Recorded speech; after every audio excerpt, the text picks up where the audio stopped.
Welcome to the Take the North podcast. I'm David Haugh on the Mully and Haugh Show on 670 The Score. Dan Wiederer is from the Chicago Tribune. He covers the Bears. You can find our podcast wherever you get your podcasts or on the free Odyssey app. And you can watch us on the 670 The Score's YouTube page. We're just going to catch up on some loose ends with some pre-draft process things, a signing by the Bears. You can get us on Friday morning, and then we'll keep this updated as news happens. Dan, I think there's not a lot going on. We have Ryan Poles and company on the move at some pro days. We'll talk about that.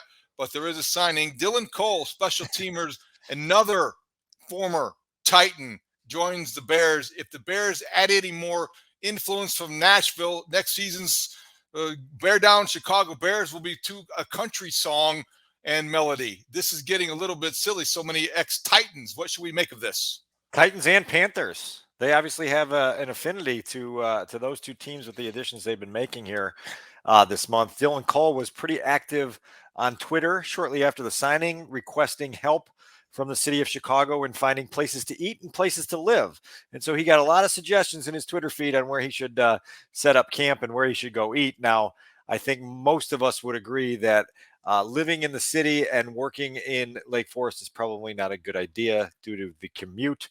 Others have tried it in the past to varying degrees of success, but that's where we are. Dylan Cole, obviously, this is a depth piece and a guy that's going to help you on special teams and maybe start a game or two if one of your other linebackers gets hurt. But that's the wave of free agency we're in right now is adding to those depth charts. I think it's cute when people join the Chicago Bears, they actually think they're going to be in Chicago. Right. Really, that's not the case. Get used to Hawthorne Mall. Yeah, it's quite a haul from Lake Forest to downtown, but you do have the rest of the season if you choose to stick around, which I think some Bears players have done. But I think, Dylan Cole is one of those guys that fits in roster filler, special teamer, and the kind of player you sign in the second and third wave of free agency. We mentioned the pro day on Wednesday. Ryan Poles, Ian Cunningham, Matt Eberflus, and Chris Morgan, the offensive line coach, found themselves in Columbus, Ohio, at the Ohio State Pro Day. To me, I think we're always looking for clues and hints and things that would lead us and inform our opinions. What do we make of the four key personnel when you're talking about offensive line additions, draft picks, being at the Ohio State Pro Day? I mean, the Bears are doing their homework, which they should be. They're going to get a better firsthand look, late stages of the evaluation process of a guy that could be available to them at number 9, who a lot of people have projected to them at number 9 when they go on the clock and pick on the final Thursday of April. And so you're furthering your evaluation, and you're doing everything you can in these final month plus here to get your file to a point where on draft night you feel prepared, you feel confident, you understand that the evaluation you have on a player is fully complete. Let's get right to it, because I think that at the number 9 spot, to me, this could come down to the idea of taking a risk potentially on Jalen Carter, who could be the number 1 player if he drops there on many people's draft boards. The risk that comes with drafting somebody with his past versus what I think might be more certainty, a safer pick in Paris Johnson Jr., a left tackle who could be the highest rated offensive tackle in this draft. You could get some argument there, but a guy that you could envision plugging and playing and being there for a very long time. Safe versus risk. And Dan, I don't know if it's that simple, but I think it could be by the time the draft arrives. Well, there's a couple things here, and we've got a flurry of sound clips to play for our audience today, because we're in that stage where we're getting comprehensive analysis from the people that are paid big bucks to do this year round. And so over the coming weeks, hopefully we can bring some of that to our audience and let you know what some of the Mel Kipers and today Daniel Jeremiah have to say about some of these guys. Todd McShay will speak again in the near future, and we'll have some of that. I think you bring up a good point about this draft being a little bit of an early test of Ryan Poles' risk tolerance and his risk aversion. And we'll see what that looks like depending on who's on the clock and who's not and what he decides to do there.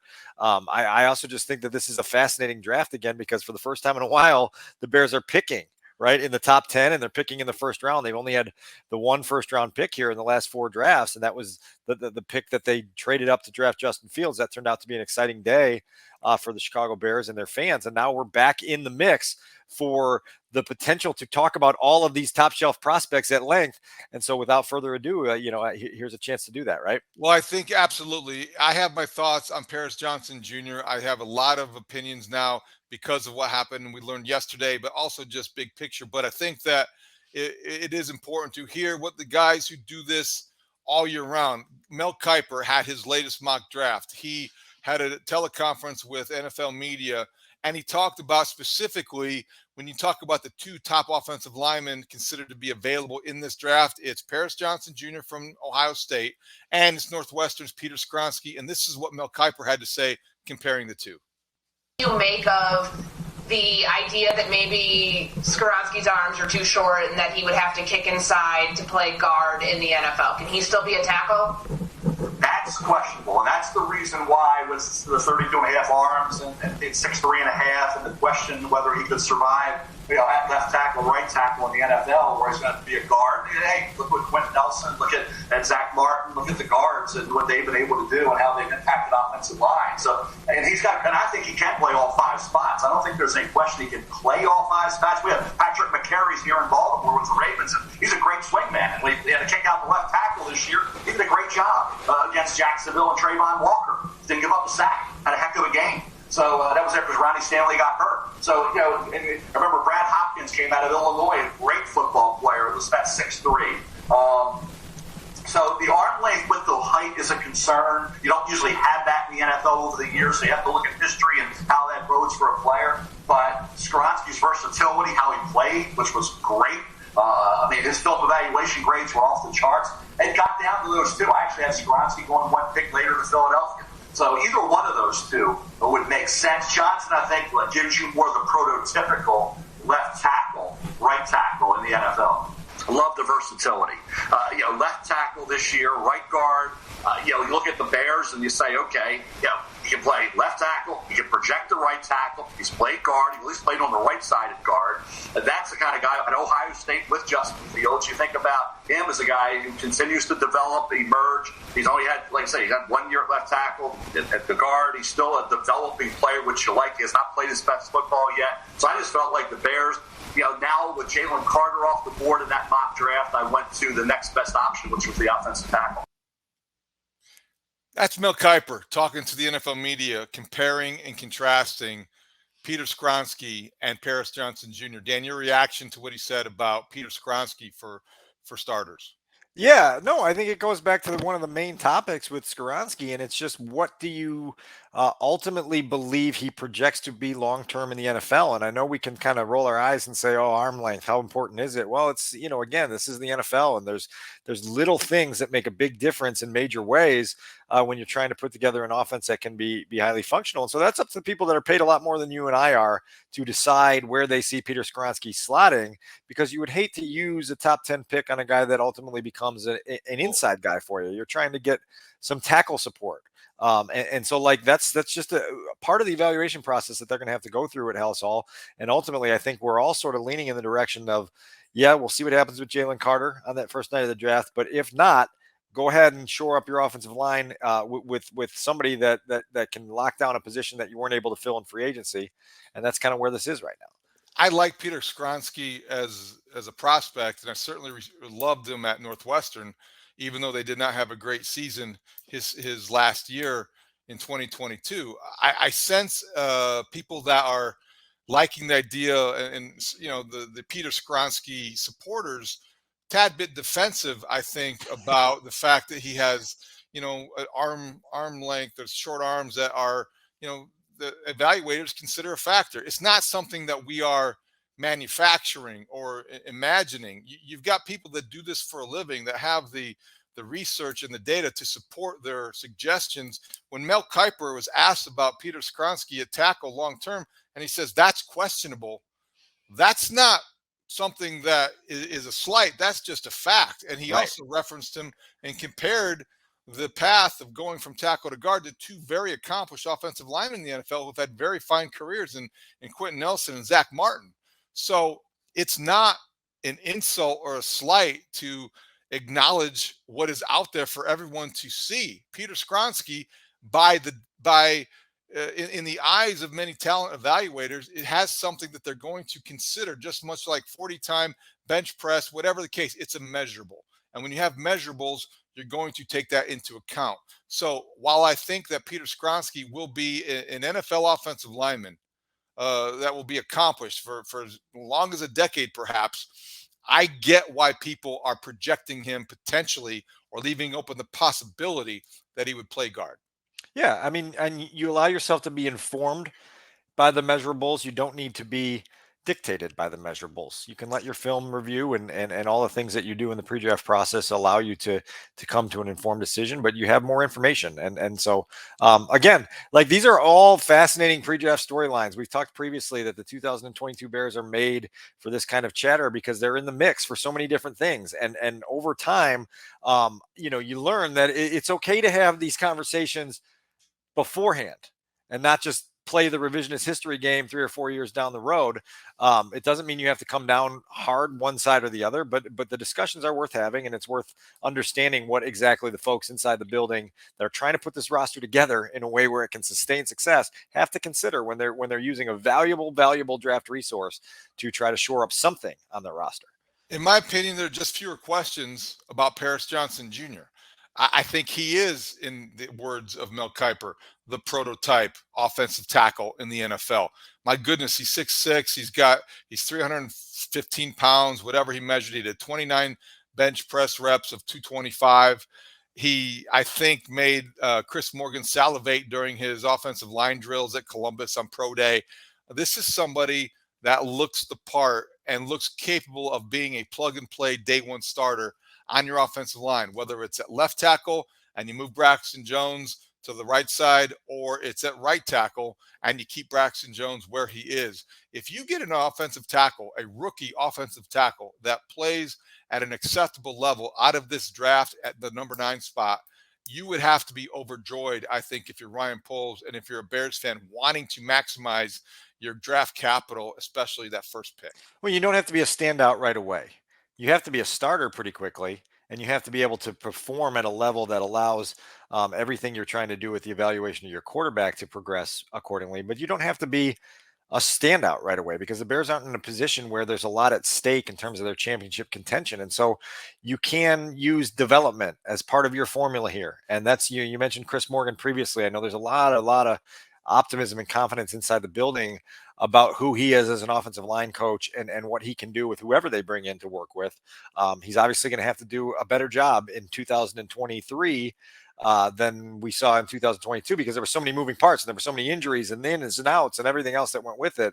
But that's part of this equation too, is can you get him in the building and then, get on that runway to becoming a standout long term. And I acknowledge that, the pro day was on Wednesday and we're having this conversation kind of on the heels of that. But I liked everything that I saw, and there have yet to been any red flags that have been waving furiously about Paris Johnson Jr. So I said to Mully on Thursday morning, if I am a prisoner of the moment, okay, tell me. But if I'm a prisoner of the moment, I'm not interested in parole because I like where I am right now. This is something I could live with for a very long time. If I'm a Bears fan, you get yourself a left tackle from Ohio State that has played against some of the best college pass rushers and played well in those situations.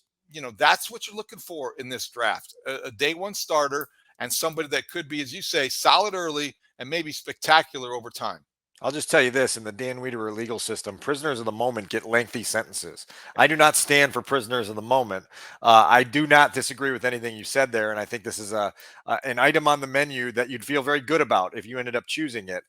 Just don't get too deep into that prisoner of the moment thing. I know. Because it gets dangerous. Yeah, it gets dangerous, and then I put people away, and I throw away the key, and then everyone gets mad at me because I come down too hard. I'm sure I'll consult with my attorney this evening, and I'll have a much better perspective when I wake up tomorrow. But this is today, and we're going to deal with it. One thing I might have a hard time understanding, even though I'm open-minded, I think you got to be open-minded going into this draft, is if the Bears took a corner, a guy like Devon Witherspoon from Illinois, ILL, INI. So MIA, you said last week. And you were that right. was the basketball program. You I were have right. a little more respect right now for the football program. They show up, they'll hit you, and they're not going to go away. I think with Devon Witherspoon, boy, I like what I see, and I watched more Illinois football than I expected to last fall. Dan, we heard from Daniel Jeremiah, who from the NFL Network is a very highly respected evaluator. This is the way Daniel Jeremiah described Devon Witherspoon. Witherspoon, when you first popped him on, is just blown away with the instincts and just the natural feel and awareness, route recognition. He sees things before they develop. Sometimes you can see guys that have the athletic ability, and sometimes you see guys that really have studied film and they know how to play. And it's not common when you see guys that have all that wrapped up together. He does. He's a complete package that way. I mean, I wish he was 200 pounds. He's not going to be. He's going to be a little bit lighter. But he just pulls a trigger. He does not play with any hesitation. He plays with ultimate aggressiveness and confidence and urgency. And then you say that and you're like, okay, well, let's see what happens when they hit him with double moves, because sometimes you can take advantage of guys that are making plays on the ball. He doesn't fall for it. He's really, really instinctive that way. He's outstanding in zone. There's a play in the red zone. I want to say it was Virginia who they're playing. I have to go back and look at my notes, but there's a play where he's in the flat. He's in the flat as a flat defender. That's where his responsibility lies. He just reads the quarterback's eyes. He comes off of the flat about the front of the end zone, maybe the 5-yard line, and he ends up in the back of the end zone breaking up a pass on a crosser just because he was reading the quarterback's mail. He just got outstanding eyes, quickness, and ball skills. And I like the fact that he plays with an edge. And, I like to talk to the guys that have been training with him, with these guys, and kind of get some feedback character-wise, personality-wise.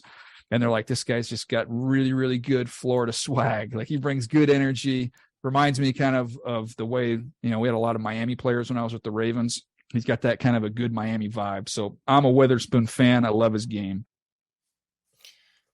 Somebody's going to get themselves a good cornerback, whether it's I doubt it will be the Bears at 9, but he could go in the top 10. If not, I think he definitely is going to go in the top half of this draft. Yeah, no question. I mean, he's a top 10 talent. He's a guy that will be picked in the top 20. And like you said, someone will get it. You hear the adjectives used there by Daniel Jeremiah: aggressiveness, confidence, urgency. The Bears obviously used their top 2 draft picks in 2022 on their defensive backfield. I doubt that they would do it again, particularly because you talk to people around the league, David, and most people see this as a very deep corner class, and that you can get guys that are really, really pretty good in the late parts of day 2 and into day 3. And so that's what Ryan Poles is vowing to be guided by, the idea that, you find your value, you find your positions of strength, and you understand where you can wait on some things and where you need to go on some things. So he probably will not be introduced at Hallis Hall, but that was a pretty glowing recommendation from a guy who studied him pretty closely. 2 thoughts on that. Number one, I think Witherspoon might only make sense for the Bears to consider if for some reason they trade down out of the 9 spot. They go into the teens for whatever reason. You just don't know what's going to happen when you're on the clock, and that's typically when these kind of move downs are made.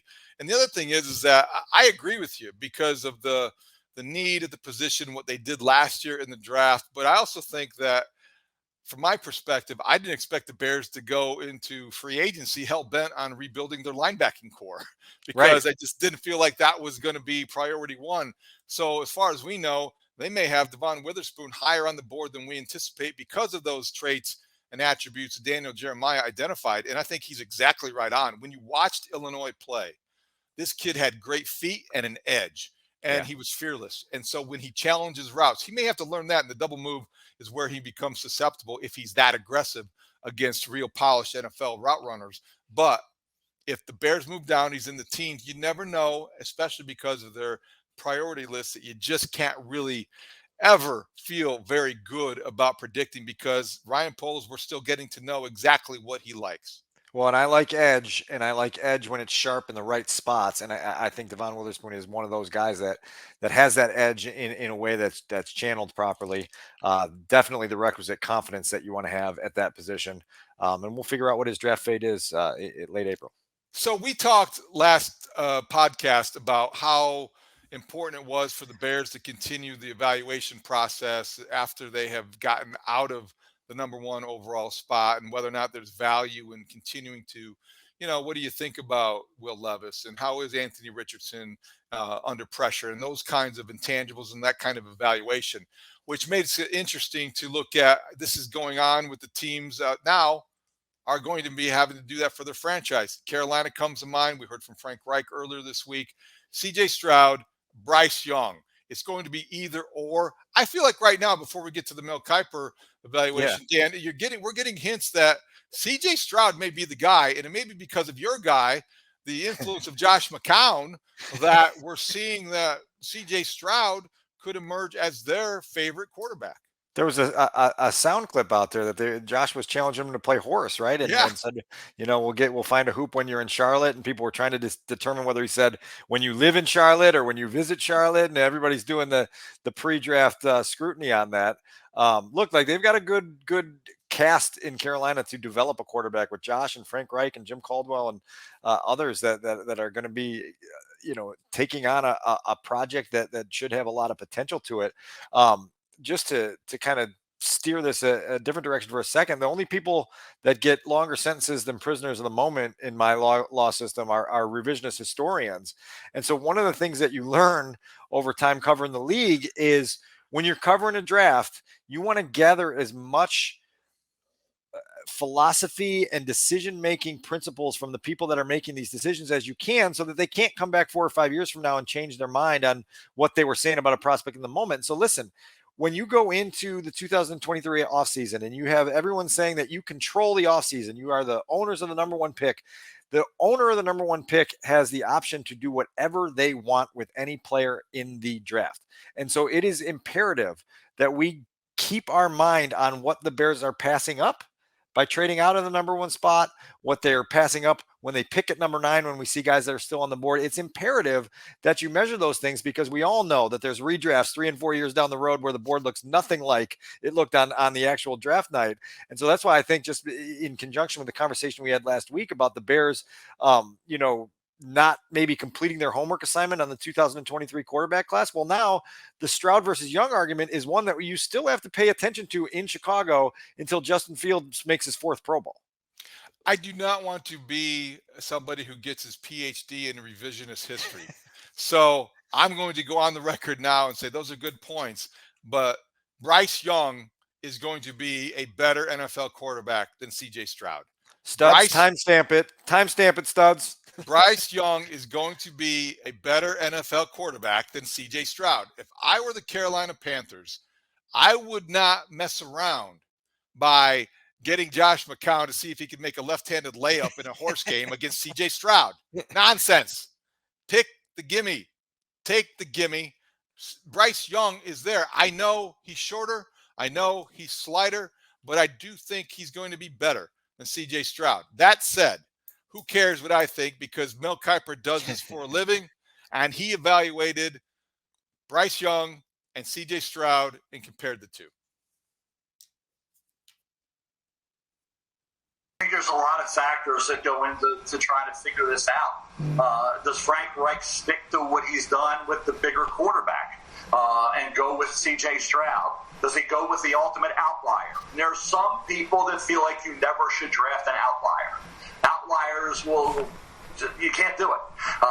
Bill Polian always drilled that into me when he was on ESPN. Bill always said, Hall of Fame general manager, Super Bowl winning general manager, always said, you don't draft outliers.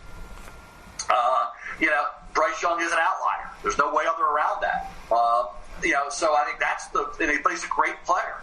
So, people say, go back to Todd McShay. Todd said, hey, he's Patrick Mahomes.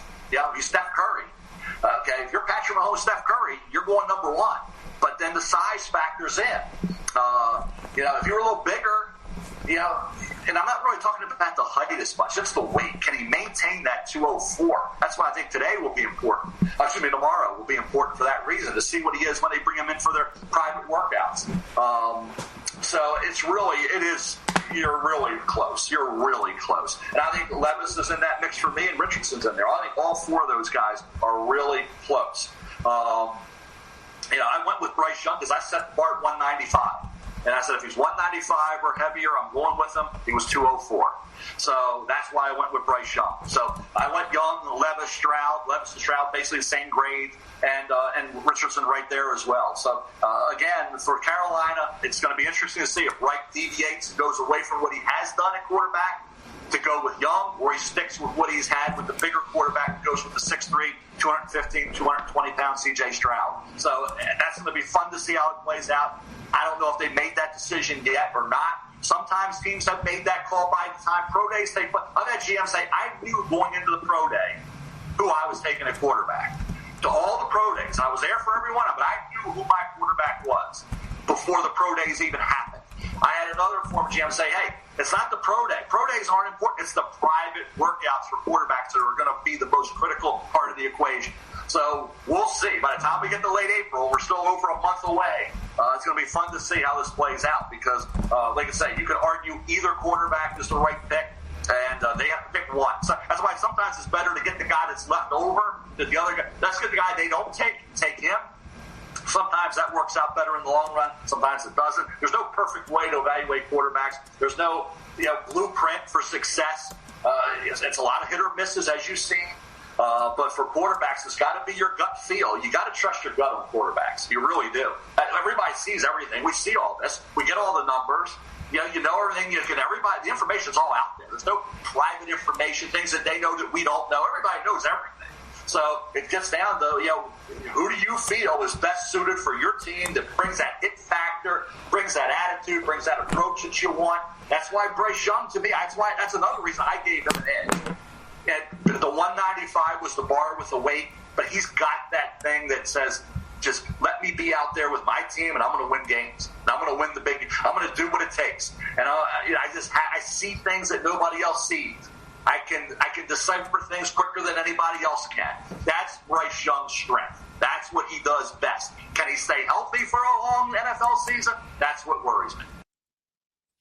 Mel Kiper from ESPN.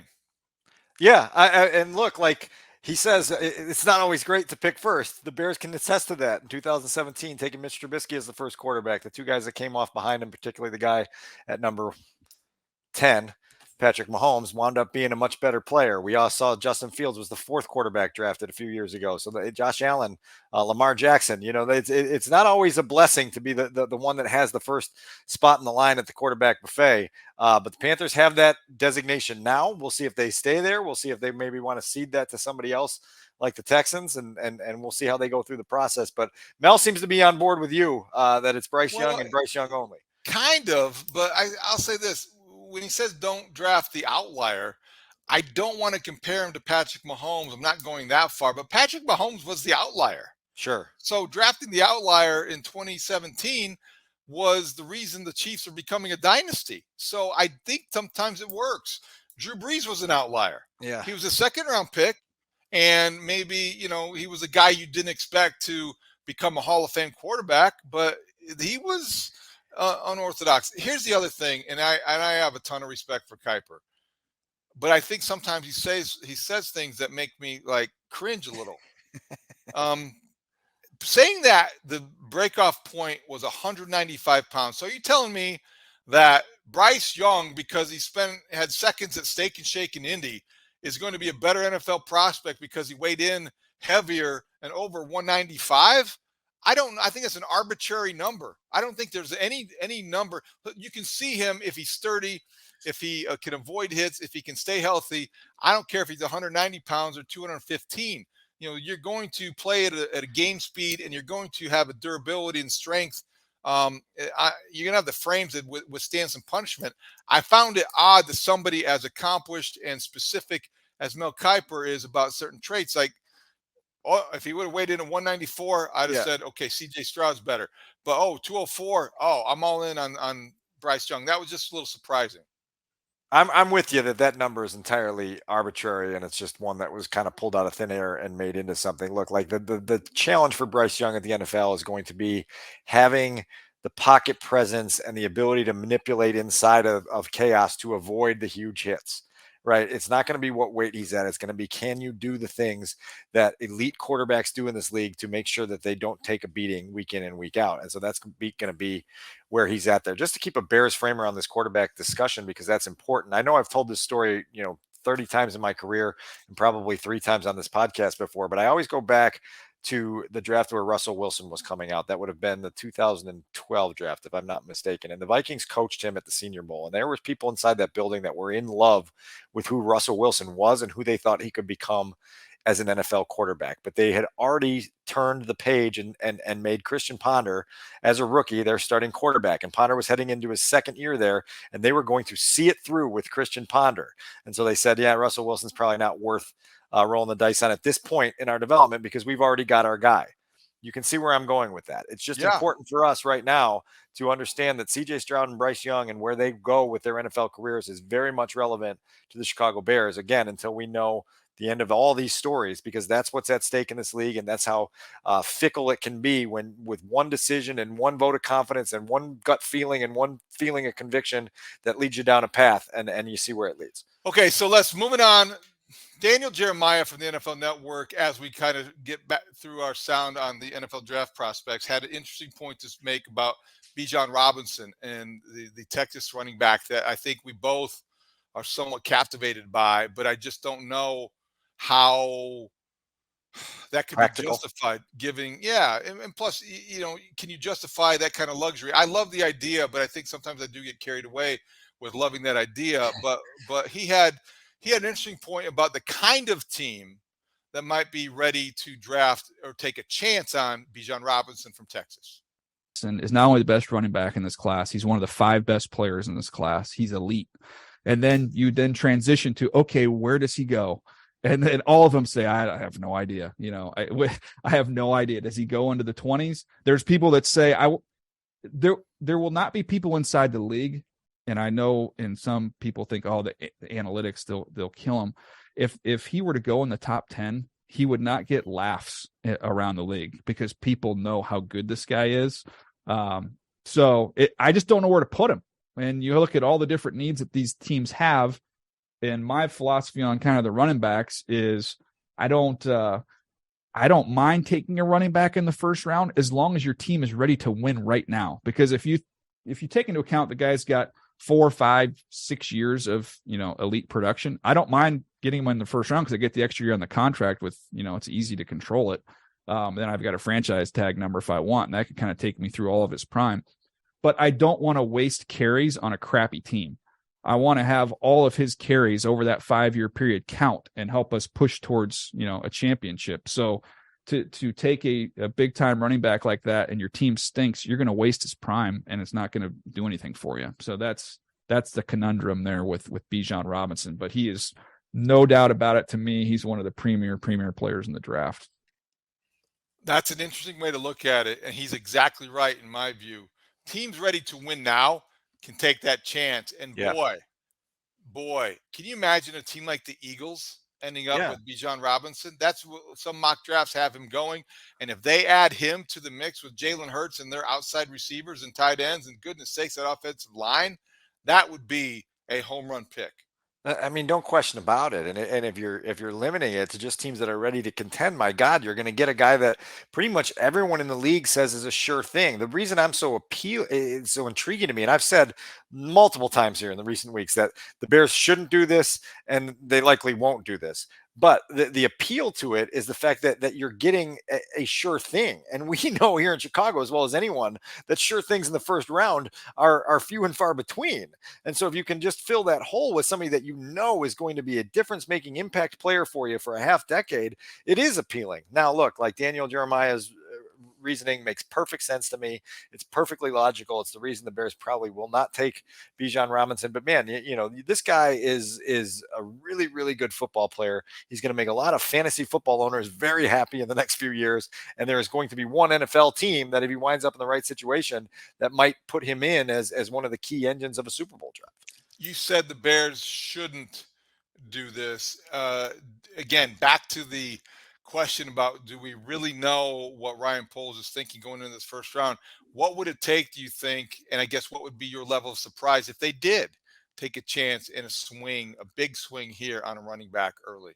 My level of surprise would be huge just because of all the things that we have been harping on them for. And it's, build from the trenches. Go get your offensive line help. Go get a pass rusher. Go get somebody that can help you on the interior of your defensive line. So it would be, hypocritical of us to be like, do that, do that, do that. Yeah, draft a running back. Woohoo, And so that's kind of the dilemma there. So I'd be very, very surprised. I would like to learn more about what their view inside the building of Bijan Robinson is, just to know kind of how they process it and why the decision is being made, just because of the valuation of the position in this league in 2023.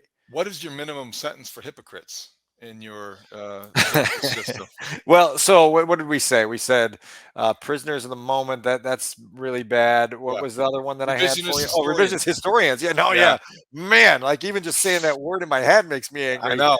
Hypocrites. That's like more of a misdemeanor for me. Is it a misdemeanor? Yeah, we're all a little bit. We have a little bit hypocritical approach to a little bit of everything, right? Yeah, it's more of a wrist slap. The other stuff, Speaking of wrist slapping, so how much when we talk about Aaron Rodgers and what is next for him, he's still kind of waiting to be dispatched to New York, traded officially to the Jets, becoming a member out there. I love that Rick Pitino was the latest to weigh in about Aaron Rodgers in New York, talking about the possibility. Rick Pitino, the new St. John's coach, knows a little something about New York, taking a little shot at Aaron Rodgers. But Dan, we solicited suggestions about Aaron Rodgers. We want to follow through because the signature farewell card that were submitted to the Take the North podcast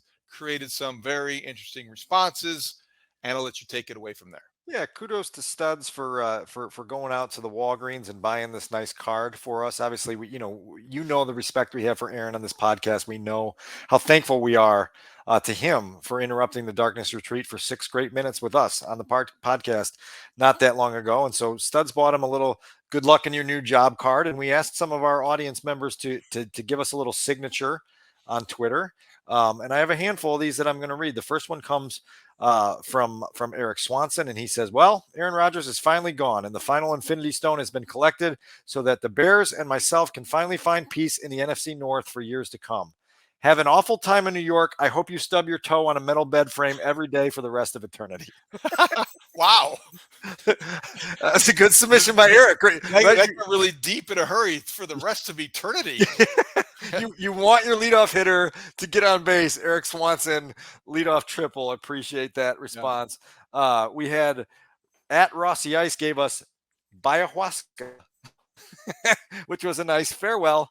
Take care. Good luck in New York and enjoy whatever trips that you need to go on to get there. We got a GIF from at HMDBI1974 who just gave us a GIF of Jimmy Fallon saying, go on, get, which means get the heck out of here. The Helitech Hall Show said, enjoy the new gig. At least Favre left you with a great nucleus. You're leaving a mess for love, but hey, be you. Be you. A nice little naggy touch at the end there. And a couple more here. We had B Quinn 34, loyal listener. He just gave us the ice cube from Friday gift. Bye, Felicia. Another one that's not really there for you. There are a couple here that didn't necessarily meet the FCC terms of being clean enough for us to read on here. Thank you. I don't think that would surprise you. Last one I'll give you is from at Shy Guy 08, and he said, adios, Aaron. Word of advice in New York. Don't send any blank pics. So little advice on the way out the door. Yeah, nice little farewell wishes for Aaron Rodgers. Let's hope it's official. Let's hope he's actually on the way. I don't think even if it breaks down, he's going to wear a Packer uniform again. He was likely retire or Jets, or maybe a mystery team emerges. Who knows? But the Jets are doing some interesting things. They signed McCole Hardman.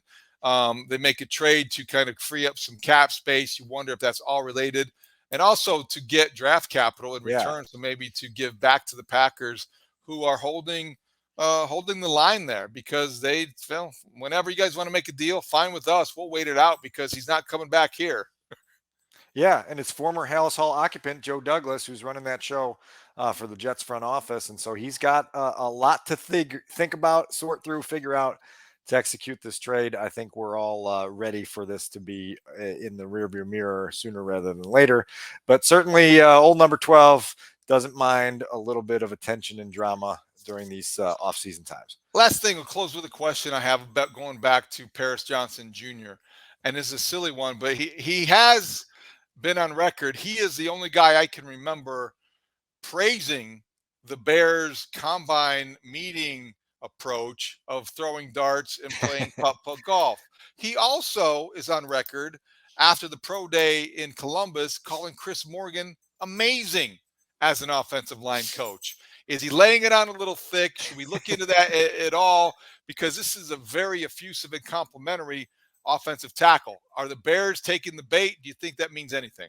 I think when you're interviewing for a job, you praise everybody that could possibly give you that job, and you make sure that you do it in a very respectful and prideful manner. And I think that's what it's about. I think you also brought up a really good point, because we're going to have conference calls with every player the Bears draft on the last weekend of April, and we now have to ask every single one of those guys that gets on a speakerphone, putt or darts. What did you pick, and what were the results? Right? Like that is now the obligatory question of draft weekend. And so, yeah, it's going to be interesting to hear what guys respond.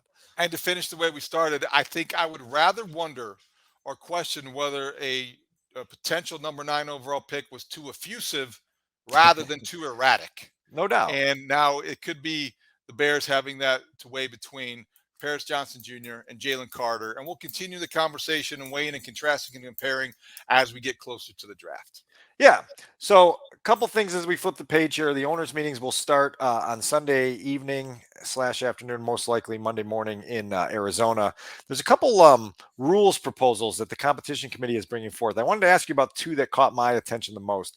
Okay. The first one is the more logical one, and it's whether I think the Lions submitted this one, asking for roughing the passer penalties to be subject to either help from a sky judge or replay review. What do you make of that, given some of the weak calls that we've seen the last couple of years? I'm all for the sky judge. I think he gives you a perspective that is lacking when you're right there next to the action, and you might be inclined to go be impulsive about it. The sky judge permits you to see things kind of from a 35,000 foot view, maybe a little closer than that, but it gives you the perspective that you lack on the field. So I'm team sky judge.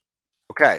The Bears are part of like a 25-team resolution proposal where they want to cut down to one cut day, to go from 90 to 53 on the Tuesday after the preseason finale. I don't really care. I think right now they go from 90 to 80 to 75 to 53, and there's too many stops and people want there. I'm sure you probably shrug at that one, but that's one that the Bears are involved in. I think they should go from 90 to 70 to 53. I don't think you should go from 90 to 53.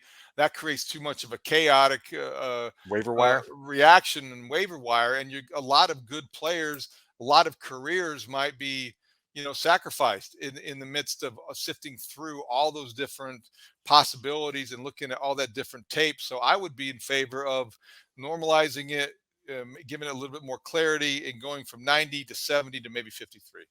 The last one, and this one's been coming up the last couple of years because of the onside kick success rate. It continues to go down and down and down. And so the Philadelphia Eagles, the champions of the NFC, have proposed another variation of 4th and 20 from your own 20 as an alternative to an onside kick. The current version of the rule proposal says that a team would get to do that twice per game, and they would only be allowed to do that if they were trailing. And so you have this variation to the onside kick that now gives you an opportunity to keep the ball and keep games more exciting.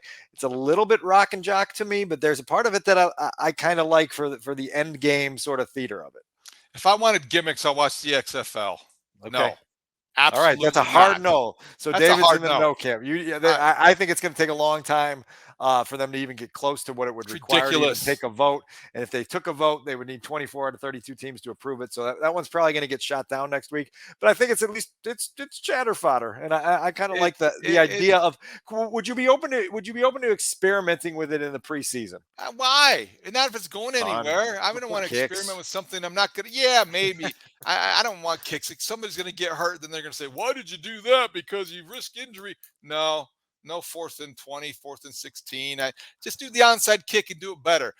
tell me this: how can you have all these kickers who do nothing all week except for try to kick it through the uprights, not get better at the onside kick? I've always wondered that. The problem is you've changed the rules now where you have to have much more of a balanced side. So you can't overload one side for the onside kick. And so that's made it more challenging to recover anything. And so the kickoff rules changes have turned that into a play that's much harder to succeed on. And so therefore we don't see very many recovered. It's just, I guess it's just the nature of the beast right now. And you're going to save the rock and jock gimmicks for Dan Cortez and Bill Bellamy and all those folks from the mid-90s. Yeah, and the XFL. I'm good with that. I don't want NFL turning into WWE, so that's just me. Anything else? That's it. No, we're off to Arizona this weekend. Look, action-packed, information-packed week next week. We're going to hear from Ryan Poles again. We're going to hear from Matt Eberflus for the first time since the Bears made all these acquisitions. We're going to hear from Kevin Warren. We're going to hear from George McCaskey. I mean, there's a lot of stuff on the field, Arlington Heights topics, this, that, the other thing. There's a lot that's going to happen over a couple days in Arizona, and I can't wait to get down there and feel a little warm sunshine on my body for once. That's great. Looking forward to your coverage out there. All right, you can find us on the free Odyssey app or wherever you get your podcast. You can watch us on the 670 Scores YouTube page, and we'll be back breaking down whatever happens in terms of what we hear from the Bears brass and what we see from the pro days, and we'll put it all in perspective as best we can right here on the Take the North podcast. Thank you for listening. For Dan Wiederer and Adam Sudzinski, I'm David Haugh from the Mully and Haugh Show. We'll talk to you next time. Great talk. See you out there.